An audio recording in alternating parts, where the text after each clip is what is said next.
Poor people buy cars. Rich people buy assets, but nobody tells you this. There's something no one ever told you. Maybe because they didn't want you to know. Because if you did, you'd probably stop buying things that keep you stuck and start investing in the things that actually set you free. Ever wonder why so many people are broke, even when they're driving shiny new cars?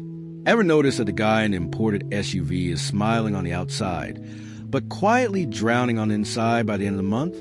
Yeah, that's because poor people buy cars. Rich people buy assets. Uncomfortable truth? Good. It should be uncomfortable. That car, so often a symbol of status, success, and I've made it, is often the exact thing keeping people from actually making it. It's not exaggeration. It's math. It's the difference between looking rich and being rich, between buying something that sparkles now or planning something that multiplies later. And for most people, that later never comes. In this video, we're going to expose what's really hiding behind those normal financial choices, the ones that seem harmless, but slowly eat away your future. We'll talk numbers, mindset, and decisions, but above all, we'll talk about freedom. Because life isn't meant to be lived paying off monthly bills. And if you want, I'll show you another way, a way the wealthy already know, but that almost no one ever tells you about. Transportation is the real financial villain. The brand new car, shiny paint, that fresh plastic smell, and the sweet illusion of success straight from the dealership. But let me tell you a secret they never mention when you're signing the papers. That car might be costing you a lot more than money. It could be robbing you of your future. See, transportation seems harmless, basic, even, but it's often a wealth killer dressed up as a necessity. Every mile, every tank of gas, every payment. You're not just going from point A to point B. You might actually be drifting farther from point C. C for capital, C for compounding, C for control. And that, my friend, is what separates those running after bills from those who make money run after them. Now here's the hard truth. It's tougher than a manual steering wheel in the middle of traffic. Most people finance their cars, pay crazy interest, deal with high insurance and rising maintenance, and they believe this is just part of being a responsible adult. But real success doesn't live in your garage. It lives in your net worth. While your car is losing value every day, your debt keeps growing like an unwanted guest that refuses to leave. And while you're filling up that gas tank every week, someone else is filling up their investment account every month. Sure, having a car can bring comfort, but it can also be the invisible cost that pushes your dreams further out of reach. Let's be real. Everyone needs to get around. Nobody's saying you should walk 7 miles to work carrying lunch in a plastic bag. But there's a huge difference between using transportation wisely and becoming a slave to your vehicle. When you realize the problem isn't the car itself, but the way you prioritize it in your personal finance strategy, everything starts to shift. You've heard the saying, if you can't measure it, you can't manage it, right? Well, poorly planned transportation is like driving downhill with no brakes. And don't be fooled. The real financial weight doesn't come from just the car's price tag. It comes from the ripple effect. The dominoes start to fall the moment you choose a vehicle above your reality. Suddenly, your insurance costs more, your gas bill spikes, repairs hit harder, and depreciation eats away at what little value you had left. It's the cycle of image over substance, where people fake wealth and live broke. You look in the rearview mirror and realize you've been working just to pay for the thing that takes you to work. A brutal irony, isn't it? Believe me, real wealth building begins with small decisions, the overlooked ones, the it's just a little more moments. And when it comes to transportation, a few bad calls can dig a deep financial hole. If you're not intentional, spending $600 or even $1,000 a month on your car might start to feel normal. You'll call it the price of freedom. But tell me, is it really freedom when everything you own is losing value the second you own it?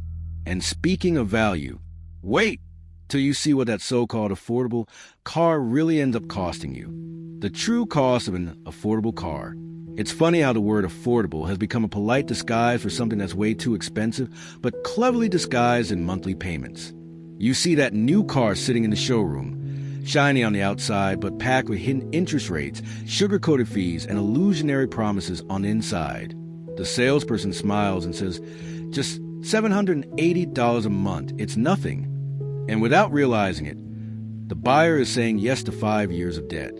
That sticker price? It's not the cost. It's the invitation to the trap.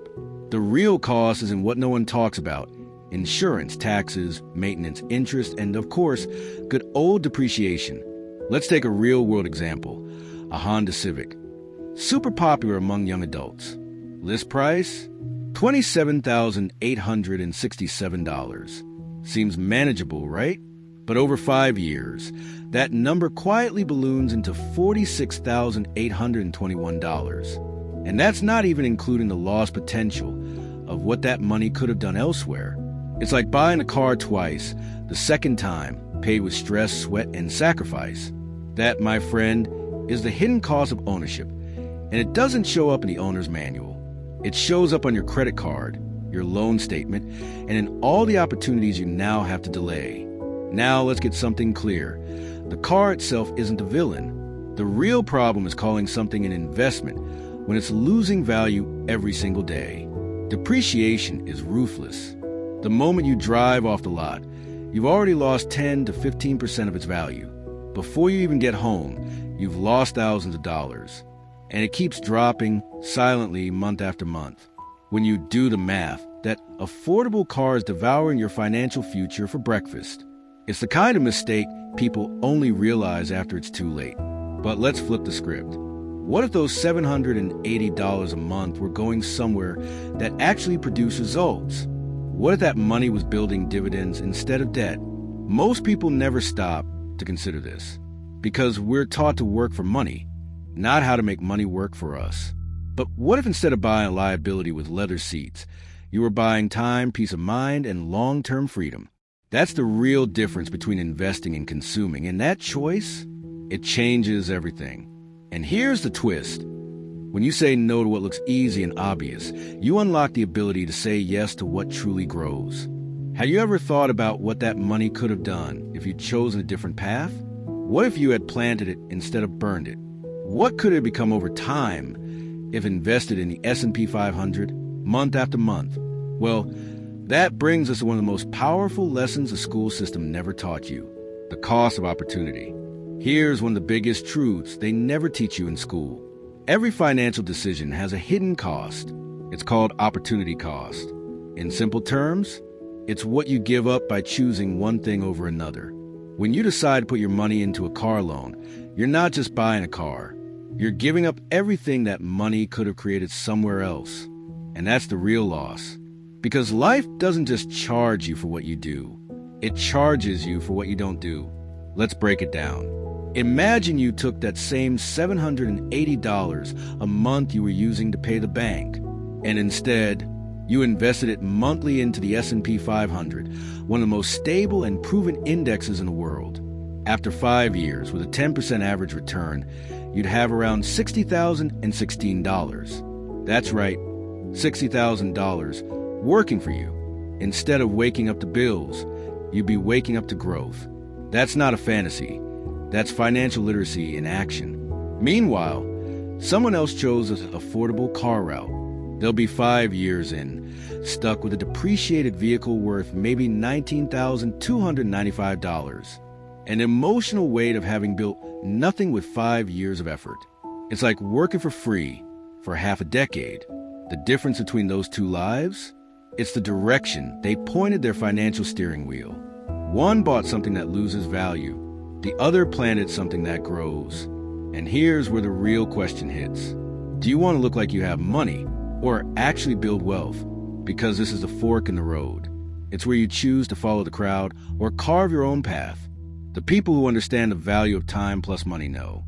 Life isn't about stacking stuff. It's about stacking options. Options to say no to a toxic job, yes to a dream, and finally to peace of mind. And if you think this is just about dollars and cents, think again. Every time you choose to impress others instead of investing in yourself, you're feeding a billion-dollar industry designed to keep you chasing status. And that brings us to the next trap, where marketing and social pressure team up to make you smile behind the wheel, but cry when you check your bank balance. Marketing and social pressure. Have you ever noticed how every car commercial makes it seem like owning a new car will change your life? It's always someone smiling, driving into the sunset, wind blowing through their hair on an empty highway. But you know what they never show? The overdue payment, the car loan, the stress of realizing that shiny car was bought out of social pressure. Marketing has mastered the art of selling dreams disguised as debt with a leather-scented interior. And if you're not paying attention, you'll fall right into that emotional trap. Because let's be honest, we've all craved that feeling of success when turning the key to a brand new ride. But real success? It's not measured by the logo on the hood. It's measured by the peace you feel at night. What some people call freedom is actually the financial prison on wheels. You work to pay off a car that you bought to impress people you don't even know. And this is where the investment versus consumption mindset becomes a real dividing line. Some buy to show off, others buy to grow. And the difference? You won't see it on Instagram, but you'll see it loud and clear in their bank account. Here's the truth. The auto industry spends billions each year to connect cars with confidence, success, and yes, even love. They want you to believe that the right car can change your image, maybe even your relationship. But you know what really changes your life? Financial peace. Knowing that if you lost your job tomorrow, you'd still sleep well at night because you have savings, investments, and freedom. That's not flashy in a commercial, but it's irresistibly attractive in real life. And here's the part that stings the most. Society often celebrates the wrong things. Show up with a brand new finance car and people applaud, but walk in with a paid-off, older car and no one bats an eye. The world rewards what shines, not what's stable. But real wealth is invisible. It's not parked in your driveway. It's in your ability to control your time. And while you're pretending to be doing great, the person with a simple car and zero debt might be quietly building wealth and buying freedom. That desire for approval, it's what leads many into an even deeper trap, negative equity. Yup, that moment when you owe more on the car than it's actually worth. Sounds crazy, right? But it's more common than you think. And that's what we're about to explore next.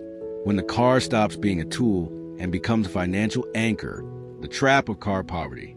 Now we've arrived at the core of the trap, car poverty.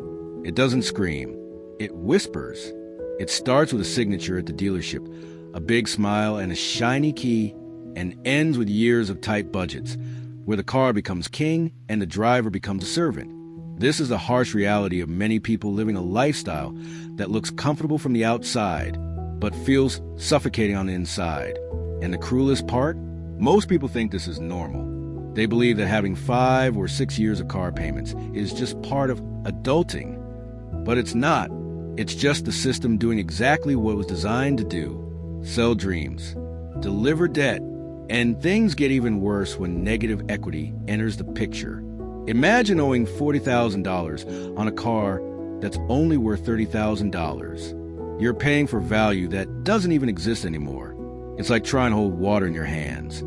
The tighter you squeeze, the faster it slips away.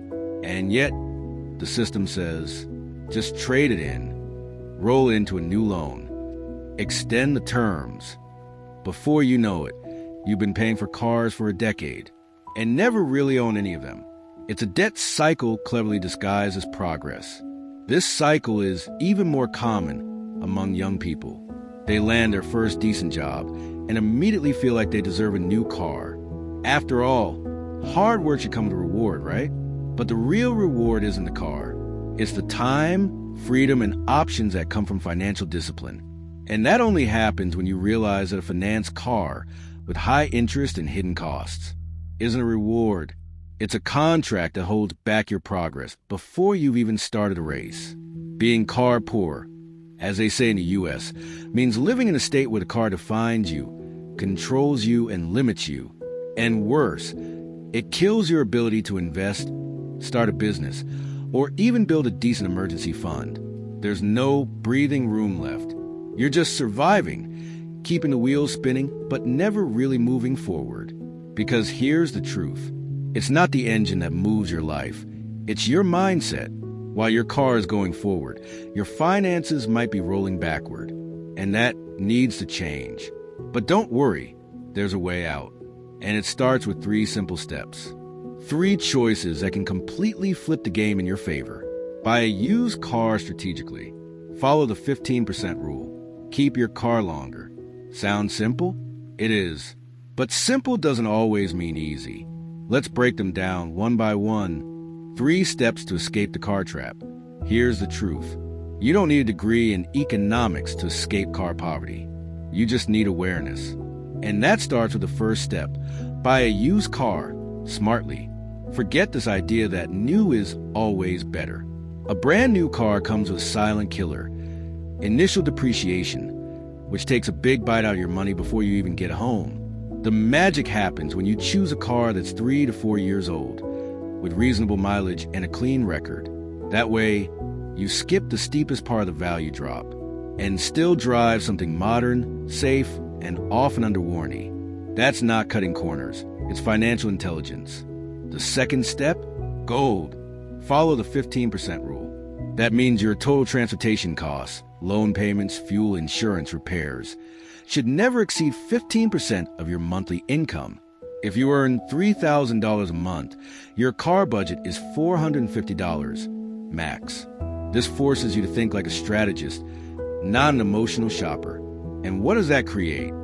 Freedom. Freedom to invest, to breathe, to stop living paycheck to paycheck. The car becomes a tool, not a chain. And that's your call to make. Now, the third step might be the most powerful of them all. Keep your car for more than 10 years. In a world where people swap vehicles every 3 or 4 years, this sounds crazy. But here's the thing. This is the secret of quietly wealthy people. By keeping your car long-term, you stretch the value of every dollar you spent. Or, if you finance it, you finish paying it off and enjoy years of 0 car payments. Meanwhile, people constantly upgrading are always restarting the debt cycle. They live to pay. You live to grow. Time becomes your ally when you choose wealth building over status. Now listen, these 3 steps might seem small at first, but over time, they're massive. Imagine saving just $300 a month by making smarter car decisions. That's $3,600 a year. Invest that consistently with a 10% return, like in an S&P 500 index fund. And over 15 years, that's over $118,000. That could be a down payment on your dream home, seed money for your business, or simply a peaceful early retirement. And all it came from pausing, thinking, and choosing wisely. Now, of course, some people say, but I need a car to get to work. Fair point. Sometimes, owning a car is essential, but the real question is, are you choosing the car, or is the car choosing for you? Because sometimes, what looks like a necessity is actually a financial prison dressed as freedom. Let me ask you this. That car in your driveway, where is it really taking you? If it's taking you to your job, but driving you away from your dreams, something has to change. This isn't about being anti-car. It's about being pro-freedom. It's not about never owning a new car. It's about understanding that many people are trading away investments, assets, and valuable experiences, all for a depreciating piece of metal. That's not just a bad financial choice. It's a cultural trap. The difference between the rich and the poor isn't found in the car model. It's found in the mindset behind the decision. The poor by liabilities. The rich by assets. The poor focus on now. The rich think ahead. Once you understand this, you stop seeing your car as a status symbol and start seeing it as a mobility tool that must stay within the 15% rule. The car stops being the king. It becomes a servant. And that's where real power begins. The freedom to choose intentionally, not emotionally. Now be honest. Is it really worth working 10 years to support something that loses half its value? Would you rather have approval from strangers or full control of your life? Because in the end, that's what's at stake. The people who choose consciousness, patience, and financial education, They're the ones who enjoy peace, independence, and growth. Life becomes lighter when you stop trying to look rich and start learning how to actually become rich. And here's the best part. That power doesn't come from what's under the hood. It comes from your long-term vision. Changing this mindset takes courage. The courage to say no to a smiling salesman, no to social pressure, and no to emotional spending. But more than courage, it takes clarity. Because wealth building begins where vanity ends. And when you start seeing clearly, you realize the same money that buys a car could be buying time, peace, and freedom. And that's worth more than any turbo engine. Now, if you've made it this far, here's the question that matters most. Okay, but how do I actually start investing? If that question is echoing in your mind, then you're already at the edge of one of the most important shifts in your financial life. And in the next video, I'll walk you through exactly how to start from scratch, using simple tools to turn your paycheck into real wealth. But before we go there, let me show you a truth almost no one has the guts to say out loud. Now that you've seen all of this, tell me something. Are you really going to keep trading wealth for appearances? Are you going to let a car dictate your financial future? This isn't about never owning a car. It's about how you choose to own it. It's about letting go of financial autopilot and building your freedom one smart move at a time. So what's it going to be? Will you keep playing into the car poverty cycle, or flip the script, cut the excess, and start building real wealth? Drop your answer in the comments. Have you fallen into this trap before? Are you planning to change your approach after this video? And if this message hit you hard, make sure you subscribe and turn on the notifications. Because here, we go deep into the truths the system would rather keep hidden. And the next step in your financial freedom might just be in the next video.